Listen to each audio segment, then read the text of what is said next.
Hi viewers, Tamil சமையல் ஸ்டுடியோவில் இப்போ நாம் சுவையான ஆலு பராத்தா எப்படி பண்ணுறதுன்னு பார்க்கலாம். இது ரொம்ப டேஸ்ட்டாக இருக்கும்.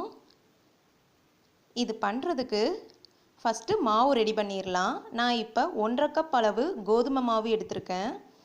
மாவுக்கு தேவையான அளவு உப்பு சேர்த்துக்கலாம். அப்புறமா 1 டேபிள் ஸ்பூன் அளவு ஆயில் சேர்த்துக்கலாம். சேர்த்துட்டு எல்லாத்தையும் ஒரு வாட்டி நல்லா மிக்ஸ் பண்ணி விடுங்க.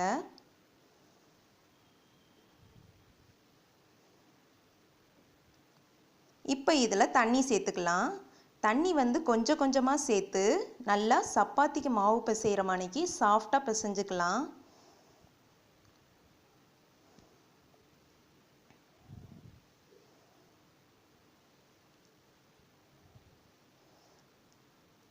இப்போ பாருங்கள், மாவு தயாராகிருச்சு. இப்போ இதில் 1 டேபிள் ஸ்பூன் அளவு ஆயில் சேர்த்துக்கோங்க. மாவு உணர்ந்துடாமல் இருக்கிறதுக்காண்டி நம்ம சேர்த்துக்கிறோம்.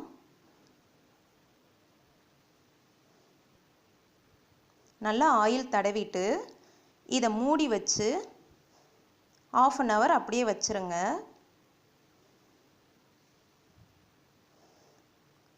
இப்போ நாம் உருளைக்கிழங்கு ஸ்டஃபிங் பண்ணிடலாம். இது பண்ணுறதுக்கு நான் ஒரு உருளைக்கிழங்கை வேக வச்சு தொலியெல்லாம் சீவி மசிச்சு எடுத்திருக்கேன். ஒரு பேனில் 1லேருந்து 1.5 டேபிள் ஸ்பூன் அளவு ஆயில் சேர்த்துக்கலாம். சேர்த்துட்டு ஒரு பெரிய வெங்காயத்தை சின்ன சின்னதாக கட் பண்ணி வச்சுருக்கேன், அதையும் சேர்த்துக்கலாம். வெங்காயத்தை நல்லா மிக்ஸ் பண்ணிவிட்டு 2 minutes நல்லா வேக விடுங்க. இப்போ பாருங்கள், வெங்காயம் நல்லா வதங்கியிருக்கு. இப்போ இதில் கொஞ்சமாக பச்சை மிளகாய் சின்ன சின்னதாக கட் பண்ணி சேர்த்துக்கலாம். அப்புறமா 1 டேபிள் ஸ்பூன் அளவு இஞ்சி பூண்டு விழுது சேர்த்துக்கலாம்.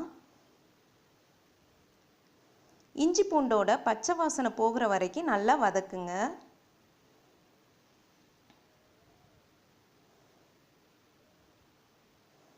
நல்லா வதங்கிடுச்சு. இப்போ இதில் நாம் மசாலா பொருள் சேர்த்துக்கலாம். 1 டேபிள் ஸ்பூன் மிளகாய்த்தூள்,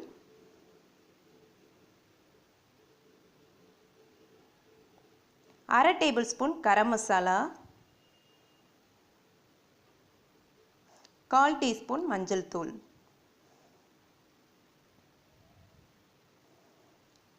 எல்லாத்தையும் சேர்த்துட்டு நல்லா மிக்ஸ் பண்ணி விடுங்க.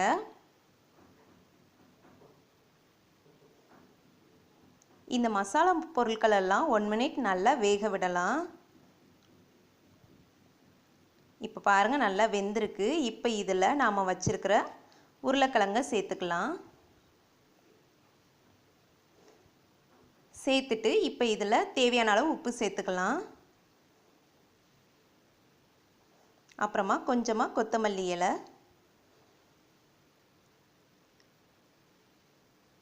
கடைசியாக 1 டேபிள் ஸ்பூன் அளவு எலுமிச்சை பழ சாறு சேர்த்துக்கலாம். இப்போ எல்லாத்தையும் நல்லா மிக்ஸ் பண்ணிக்கலாம்.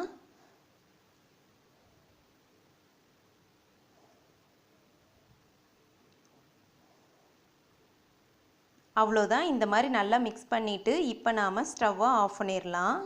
இதை நல்லா ஆற விடுங்க. ஆறுனதுக்கப்புறமா கோதுமை மாவோடு சேர்த்து உருட்டிடலாம்.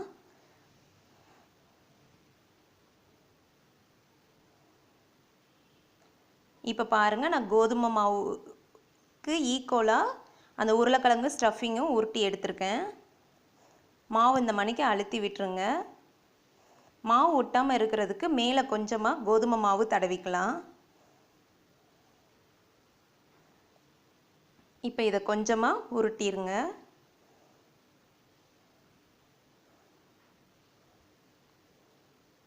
இந்த மாதிரி உருட்டினதுக்கு அப்புறமா இதுக்கு நடுவில் நம்ம வச்சுருக்கிற அந்த உருளைக்கிழங்கு ஸ்டஃபிங்கை சேர்த்துடலாம். வச்சுட்டு இந்த மாதிரி மடித்து விடுங்க. எல்லாத்தையும் ஒன்று சேர்த்துட்டு மேலே இருக்கிற கொஞ்சம் மாவை தனியாக எடுத்துடலாம்.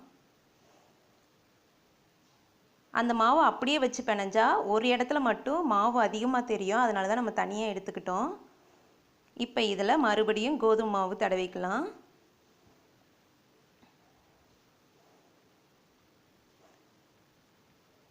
இப்போ இதை நல்லா சப்பாத்திக்கு உருட்டுற மணிக்கு நல்லா உருட்டிக்கலாம்.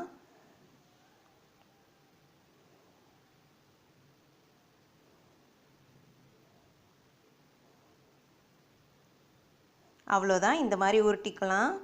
அங்கங்கே உருளைக்கிழங்கு தெரியுது, இப்படியே இருக்கட்டும். இப்போ இதை நம்ம தோசைக்கல்லில் போட்டுடலாம். இப்போ பாருங்கள், நான் தோசைக்கல் சூடு பண்ணி வச்சுருக்கேன். இப்போ இதில் நாம் உருட்டி வச்சுருக்கிற அந்த ஆலு பரோட்டாவை சேர்த்துக்கலாம். சேர்த்துட்டு இதில் மேலே கொஞ்சமாக நெய் தடவிக்கலாம். நெய் இல்லாட்டி நீங்கள் நல்லெண்ணெய் கூட தடவிக்கலாம். நெய் சேர்த்தா நல்லா வாசமாக இருக்கும். திருப்பி போட்டு இன்னொரு பக்கமும் நெய் தடவிக்கலாம்.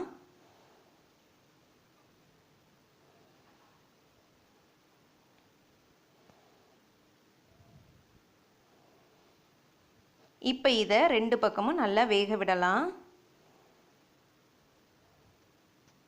இப்போ பாருங்கள், 2 பக்கமும் நல்லா வெந்திருக்கு. அவ்வளோதான், சுவையான ஆலு பரோட்டா தயாராகிருச்சு. இப்போ இதை நாம் எடுத்துடலாம். ரொம்ப சிம்பிளாக வீட்டிலே பண்ணிடலாம். ரொம்ப டேஸ்ட்டாக இருக்கும். குழந்தைகளுக்கெல்லாம் இந்த மாதிரி பண்ணி கொடுத்தீங்கன்னா விரும்பி சாப்பிடுவாங்க.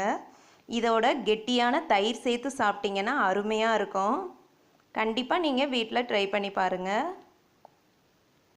உங்களுக்கு இந்த டிஷ் பிடிச்சிருந்துச்சுன்னா எங்கள் சேனலுக்கு சப்ஸ்கிரைப் பண்ணுங்கள். தேங்க்யூ.